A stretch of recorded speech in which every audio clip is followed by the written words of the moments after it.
warahmatullahi wabarakatuh.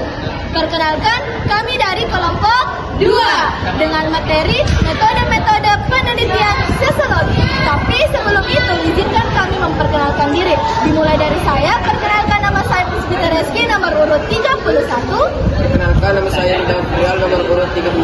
Perkenalkan, nama saya Isma Wajah, nomor urut 27. Perkenalkan, saya Afdiadina, nomor urut 4. Perkenalkan, nama saya Huri Rahma, nomor urut 15. Perkenalkan, nama saya Hirul Isra, nomor urut 13. Selamat menyaksikan. Nah, teman-teman, pasti teman-temanku pada bertanya, apa sih itu metode dalam penelitian sosiologi? Nah, metode dalam penelitian sosiologi adalah sebuah cara kerja yang digunakan atau bertujuan untuk mencapai hal tertentu. Dan adapun metode-metode yang sering digunakan dalam penelitian sosiologi ini, ada 9 yang akan dijelaskan. Yang pertama adalah metode statistik. Metode ini banyak dipakai untuk menunjukkan hubungan atau pengaruh kualitas atau memperkecil prasangka pribadi atau sepihak. Penerapan metode ini yang paling sederhana adalah teknik enumerasi. Perhitungan jawaban pertanyaan responde disusun dalam bentuk tabel sehingga diketahui hasilnya secara kuantitatif. Nah, teman-teman, metode yang kedua itu ada metode eksperimen atau metode percobaan.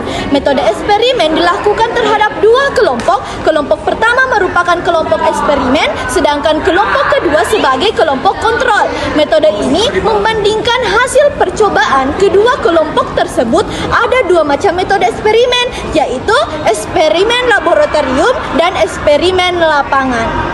Nah, yang ketiga, metode induktif dan deduktif. Metode induktif adalah metode yang digunakan untuk memperoleh kaidah umum dengan mempelajari gejala yang khusus. Adapun metode deduktif adalah metode yang digunakan untuk memperoleh kaidah khusus dengan mempelajari gejala yang umum. Nah, yang keempat, metode studi kasus. Metode ini digunakan untuk meneliti kebenaran peristiwa-peristiwa tertentu, misalnya gerakan-gerakan buruh untuk menuntut kenaikan gaji. Gerakan ini mahasiswa untuk memprotes kenaikan BBM dan masih banyak lagi. Yang kelima, metode survei lapangan. Metode ini digunakan untuk memperoleh data yang hanya ada pada kehidupan masyarakat secara langsung. Data diperoleh melalui angket, wawancara, ataupun observasi secara langsung. Persiapan-persiapan yang dilakukan adalah menentukan populasi yang hendak diteliti, sekaligus menentukan sampel objek penelitian, membuat instrumen angket dengan bahasa yang dapat dipahami objek, melakukan pendekatan sosial, dan persiapan lainnya.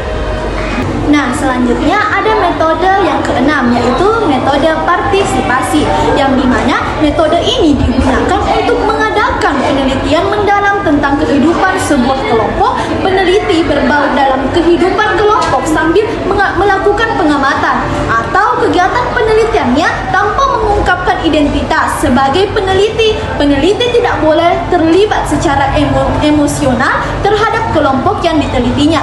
Hal itu akan menyebabkan peneliti kehilangan jejak tentang apa yang dicari dalam penelitian itu.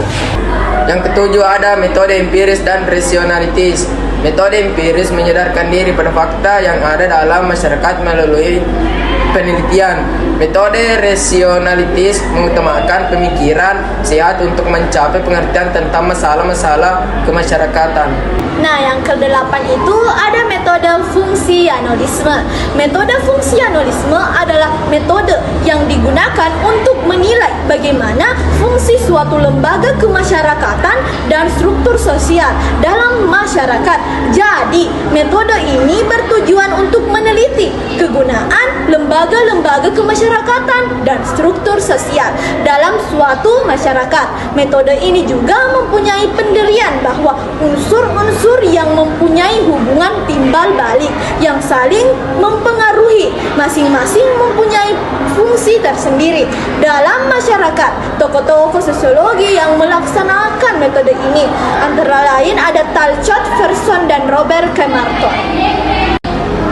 Yang ke-9, metode studi pustaka. Metode pustaka merupakan metode pengelolaan pengumpulan data yang dilakukan dengan mengambil data atau keterangan dari buku-buku literatur di perpustakaan.